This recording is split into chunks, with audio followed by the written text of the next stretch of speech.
Hi, my friends. Today I want to present you a new story. Enjoy watching it. My name is Serena. I'm 34 years old. I was dusting the old mahogany desk in my parents' study when the envelope slipped from behind a row of outdated tax files. Cream-colored, brittle at the edges. I almost didn't notice it.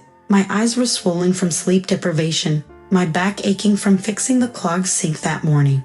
I had come, as always, to help. The envelope wasn't labeled, only sealed with a piece of yellowing tape. Something about it made my stomach turn. I hesitated, then peeled it open with a nail file. Inside was their will.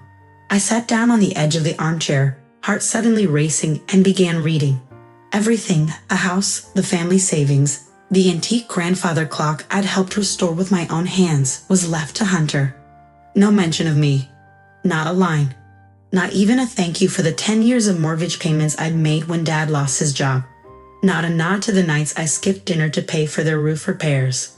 Meanwhile, my brother Hunter drifted like a spoiled leaf in a lazy river. No direction, no guilt, no consequences. He flunked out of university, got fired from 3 jobs for being verbally abusive and unreliable, and yet somehow, he remained the golden child.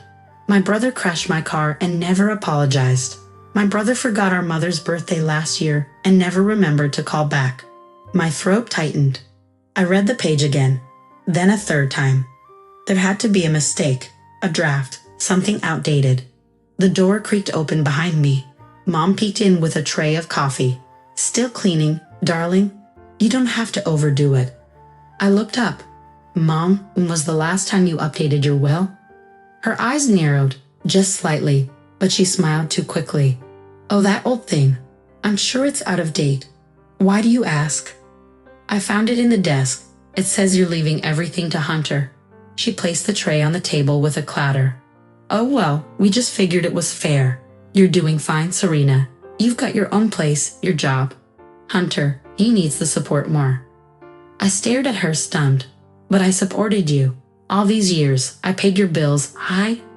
She raised a hand, palm open, as if she could brush the words away. We never asked you to, Serena. You just did it. Something snapped inside me, a thin, brittle line that had held me up for years. I stood slowly. I'm going home. But dinner, she started. I'm not hungry. My voice was hoarse, unfamiliar even to me. As I left the study, I passed by Hunter's grinning photo, framed larger than mine. The sunlight outside felt strange, distant. I opened my car door, sat behind the wheel, and breathed. I had waited a decade for their gratitude, but it wasn't coming. And this time, I wasn't going to beg for it. The call came just after 7, as I was settling into my apartment with a hot cup of chamomile, and an unfamiliar silence I hadn't yet decided if I liked. Serena, Mom's voice crackled through the speaker. The refrigerator stopped working again, and the washing machine won't spin. Can you help us out this weekend? We'll need a bit of money too. I stared at the wall. The same wall I'd leaned against the night I gave up buying a new coat so they could pay their utility bill. The same wall I cried against when Hunter crashed my car and Dad told me to let it go. He's under a lot of pressure. I raised the phone to my ear, and for the first time in my life I said, no. There was a silence so thick, I thought the call had dropped. No, she finally repeated, as if the word itself was foreign. I can't do this anymore, Mom. I'm tired. I found the will, and I know everything is going to Hunter. You didn't even tell me. Her sigh was sharp. Serena, we thought you were above these things. Hunter needs support. He always has. And I don't. A pause. You've always been strong. That wasn't comfort. It was dismissal. Later that week, Hunter texted, Can we meet? This drama's ridiculous. Against my better judgment, I agreed. We met at the diner where Dad used to take us for pancakes on Sundays. Hunter arrived late in his usual scuffed sneakers and smugness. You really blew up over the will, he said, sliding into the booth with the grace of a man who'd never carried a burden in his life. I didn't write the thing. No, but you didn't refuse it either. He shrugged. You're not being fair. I never asked you to pay their bills. That was your choice. I blinked. You think support is something you only owe if someone asks. He sipped his drink. You're overreacting. This victim act doesn't suit you. Something inside me froze. That was the moment. Right there. The final crack. I pushed away from the table. I won't play the scapegoat anymore, Hunter. You win. Take the house, take the heirlooms, take the responsibility now too. As I walked out into the night, I didn't feel angry. I felt clean. It was the first time I'd ever said no, and I intended for it to last. The first thing I did was cancel the auto payments, mortgage, electric, water, gone with a few swift taps. My fingers trembled not with guilt, but a strange kind of giddy relief. For years, I lived like a silent accountant, budgeting my joy into whatever remained after their needs were met. That night, I blocked their numbers. It wasn't permanent, just necessary. I needed silence. Not the kind that came with being ignored, but the kind I chose. In the mornings, I started biking again. Really biking, the kind that makes your lungs sting and your heart thunder. I rode until I found an open field and sat beneath a gnarled elm, tracing clouds with my eyes. I hadn't looked up in so long. I'd forgotten the sky could be that blue. A week later, I dusted off the old pottery wheel from my attic. I used to dream of opening a studio. Life got in the way, more accurately they did.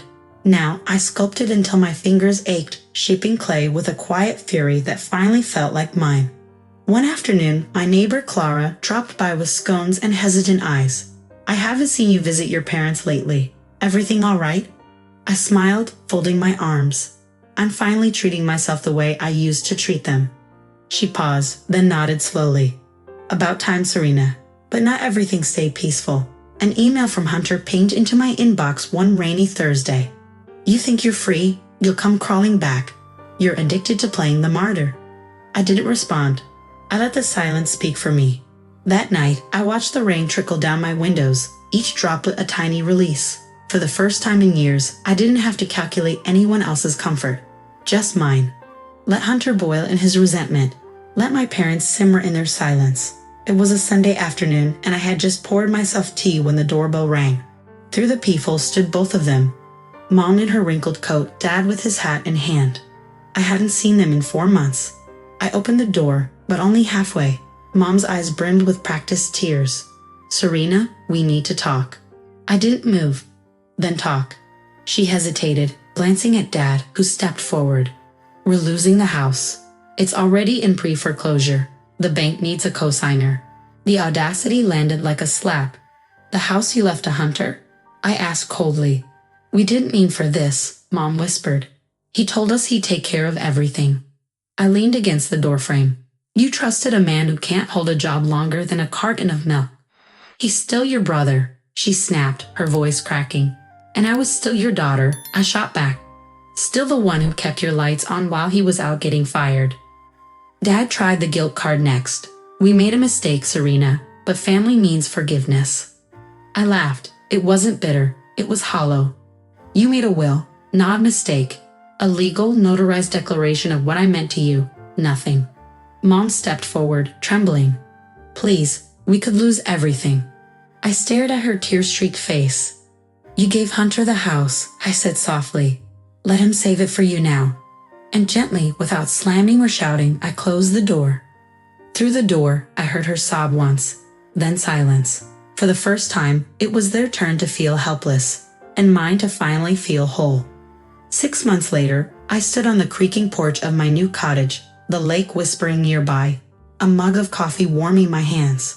The house Hunter had so proudly inherited had gone to auction weeks ago. He never managed a single payment.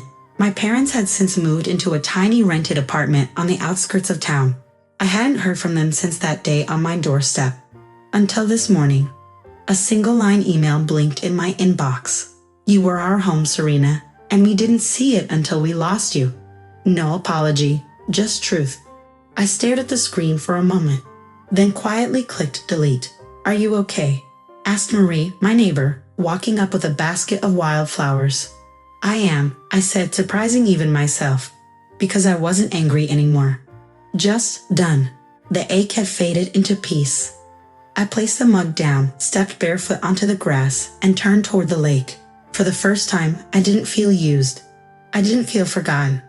I felt like I was finally, undeniably, home. Friends, what do you think of this story? Write your opinion in the comments. Would you like more stories? Don't forget to subscribe and hit the bell button so you don't miss any videos. See you tomorrow.